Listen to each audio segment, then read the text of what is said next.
Hello there, everybody, and welcome here to another Kerfuffle Showcase. And I am delighted to welcome Rebecca and Chris from HBB. Hello, gents and ladies. How are you today? Hi, Simon. I'm really well, thanks. Are you? Yeah. Perfect. Yeah, absolutely perfect. Sorry, I've got a bit of a frog in the throat, but I'll keep with my kerfuffle container, keeping myself there. Guys, do you want to just get into? Would you mind just giving us an interview, just introducing yourselves and just giving us a really quick elevator pitch, just so that people can understand what your solution potentially has to offer the agents that are out there? Yeah, with pleasure. Yeah. Hi, Simon. I'm Chris Hodgkinson. I'm the MD of HBB. Bex, do you want to introduce yourself? Yeah, I'm Rebecca. I'm head of sales here at HBB. I look after the B2B arm of our business, and I'm the main point of contact for everything: part exchange, chain repair, and guaranteed purchase. So you're the stuff that makes the magic happen, basically. That's it. That's exactly it, Simon. Perfectly put. Bex is the person to talk to. Yeah. Well, I'll come back to you for the elevator pitch now, Chris.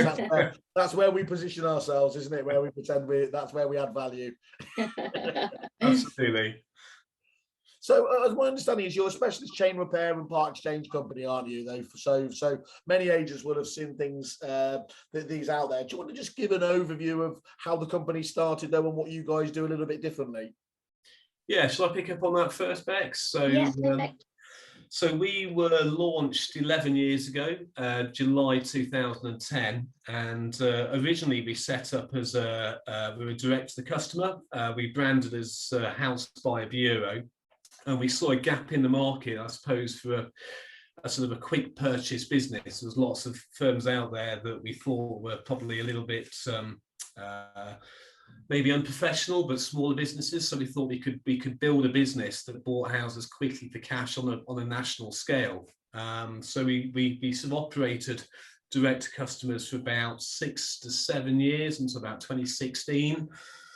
And then we saw a gap in the market to work with the likes of estate agents, developers, assisted sale companies, and asset managers. So we set up our B2B arm in 2016, and then we got into part exchange and chain repairing in quite a big way, really. So how does the process work then, Chris? Just talk us through the basics. Bex, that's probably one for you, I think, if that's okay. So it's really simple, really straightforward, Simon. Our partner agents would get in touch with us, email or phone. We're really flexible. Let us know the situation they've got with their customer. Whether it's crisis point because they've had a sale fall through and they need our help, or whether it's just a guaranteed purchase and the properties are not even on the market. So we would talk through about the property, get us a bit of information. If the property is in the patch of the agent, then we would ask them to help us with a bit of a valuation and some photographs, send it all in to us, and then we would come back to the agent with an offer within sort of 24 to 48 hours of us having the info. Would my perception be wrong, because it so often is, what you mentioned there, if it's one of those crisis point sales, is that where the majority of these are, or is that how it used to be kind of in the past, or is that still quite a common feature? It's a real mixed bag, to be honest, Simon. We do get calls where the sale has fallen through and they are at crisis points and they want to keep that transaction going, and we'll step in and act really, really quickly. So although I said 24 to 48 hours, we can do it quicker if you've got a customer that really needs us to get on and get it turned around really quickly. Some of them may be probate properties where they just want to get the transaction done really quickly, and some will be part exchange where they're buying a new build if your agents have a landed new homes team, for example. So it's a real mixed bag of the sort of stuff we get. Okay. I'll just say we also tend to work with a lot of probably elderly people, some that don't want the hassle and the stress and the sort of interruption of their daily life by having people view their house. So a lot of elderly people that maybe have seen a bungalow they want to buy and want to proceed with no stress and no hassle. We do a lot of business with that sort of sector of the marketplace too. Yeah, we definitely saw an increase in that during COVID. Yeah. During the lockdown, although agents were able to carry out viewings, a lot of their customers didn't want viewings to happen. You know, they felt vulnerable or maybe had some underlying health conditions. So we were a solution for them, Simon, in that we were able to make an offer and buy the property without having to have agents internally visit or viewings internally visit. But it's not just COVID, is it? I mean, the whole market, given how it's been the last, well, certainly year, is, it's just created such a headache in terms of what can go wrong. My own parents trying to move, I've had three moves fall through already. So I can really understand why that would be, somebody wanting to take themselves out of that whole process. It takes all the pressure and stress away. I mean, I've just I've just sold a car, and the amount of time you spend with people coming to look at your product and spend ages talking to you, looking at it, trying to decide what to do, and then the sort of decision process can take such a long time, which becomes quite stressful for you. Where at least with us, it's straightforward. We do our due diligence. We make an offer. Once the offer's accepted, we can then complete within, well, a matter of days. We've actually done same day completions before. I mean, that's quite a tall order, but I think it was October last year we did a same day completion from offer to completion. So, when the need is there, we can act very, very quickly. Yeah, that's really impressive, isn't it? And just to be clear, you're working hand in glove with agents rather than being seen as a competitive service. Yeah, absolutely. I think it's just another string to their bow. It's another tool in their toolbox that when an agent's presenting to a customer, or a customer's got a problem and they need a solution for it, they can talk to us. We're not there to take business away. We're there to enhance the product they can offer their customers. And you were talking about there, obviously a fairly unusual one, but Rebecca, you were talking about, sometimes it can be as quick as 24 hours or 48 hours. On average, though, when there isn't, quite the same level of stress in terms of time there, is there anything like an average amount of time to actually get an offer? It really depends. We'll work to the customer's timescales, but on average, I'd probably say it's somewhere between 14 and 21 days. That's to completion, isn't it? To completion, yeah. Okay, and of course, I suppose one of the areas that people would feel nervous about is the valuation of the property itself, isn't it? How do you get across to people that this isn't going to just sort of feel like some sort of enforced valuation that is going to put a pressure on them? How does that element of your service work? Chris? Yeah, so we're there to initially what we want to do is try and arrive at a valuation figure, which we would call our target sort of resale price. Yeah.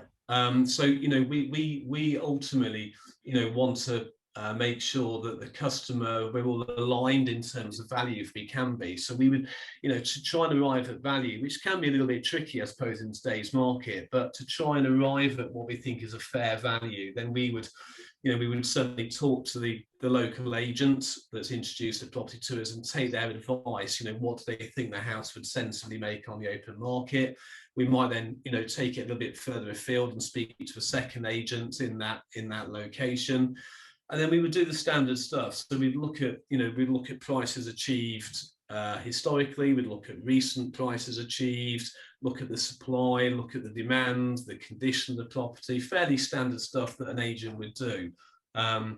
We're all ex-estate agents. We've been in the business for quite a long time, but we're not trying to force a value and say, well, this is what we think it's worth. We're very open to engaging with agents in the area and take their advice. And what we sometimes can also do is if there's a property where the value is a little bit uncertain, then we can also offer additional funds payable once we've sold it. So if a house sells for more than what we all think it's going to sell for, we'll happily give that balance back to the seller once we've resold it, if that makes sense. Yeah, it does. And that, I think that's really important, that you've got so much agency background knowledge as well there, isn't it? So again, it's not somebody coming outside of industry and everything else there. You really understand what the agents are going through at the front lines. Yeah, and we understand, the market's fairly active at the moment, which is great news for sellers and agents, and therefore, sometimes arriving at value can be a little bit harder. So we do have quite in-depth conversations with the sellers, because sometimes, if they've achieved over an asking price on a property around the corner, we've got to make sure that we know that, we understand that, because ultimately, we do want to give the customer the best price we can. I mean, we have to trade it obviously with a profit, but we do want to pay the customer as much as we can. That's the aim. And if our offer levels are too low, the deals just don't work. So, and talk us through that, Chris. What do you typically pay? So most of the people we deal with are customers where there's an onward purchase, and at the moment we've got lots of onward purchase with broken chains, where the chain's either too slow or there's issues with the chain further down. And where in those circumstances we have an exemption from stamp duty. So obviously we save ourselves the stamp duty costs. So typically where we're stamp duty exempt, we buy with a discount of about 8% or thereabouts. So it's not that significant. So about an 8% discount below what we think we can sell it for. Yeah. Okay. And why would and why should an agent think about recommending you to their vendors? And what I mean, you mentioned there obviously if the chains are struggling and everything else there. Are there other scenarios though where they should be recommending it? If you've got adverse surveys, so where you've got properties with short lease, structural repairs, Japanese knotweed, maybe it could be above commercial premises. So, where a typical buyer and a buyer's lender might not be willing to lend, because we're a cash buyer, we can buy virtually anything in any location in any condition. So, where maybe there's issues on survey and buyers change their mind, we can step in and proceed very, very quickly. That's a big thing to us.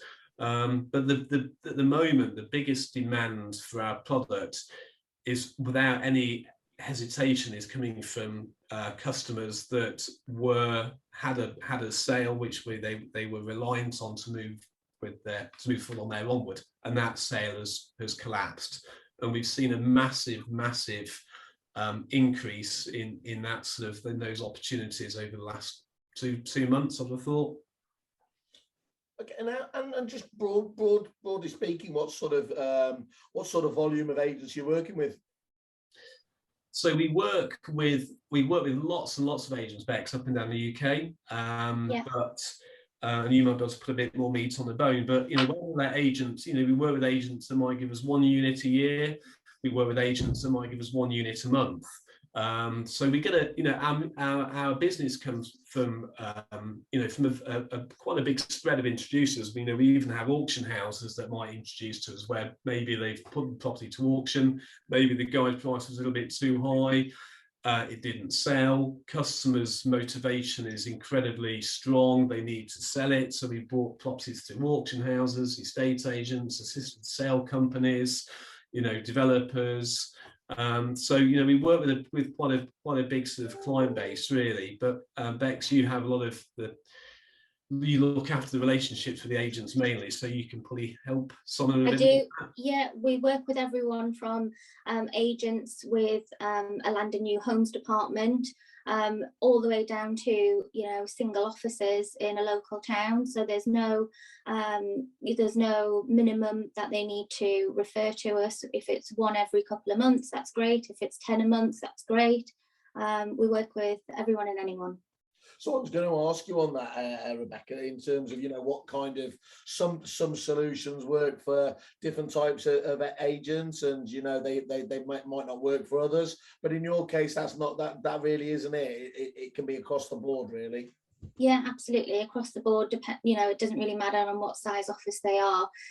When we first engage with an agent, it's quite interesting how receptive they are, because it may not have been something that they'd even considered that a company like us exists. Yeah. And I know that from when I was an agent, if I knew there was a HBB out there, I would have definitely been referring it to my customers should their need arise, definitely. For today though, guys, thank you very much. That's been really helpful. Thank you. Great. Thanks, Simon. Thanks for your time, Simon. Thank you. Thanks, Rebecca. Bye-bye. Cheers. Bye. Cheers. Bye-bye.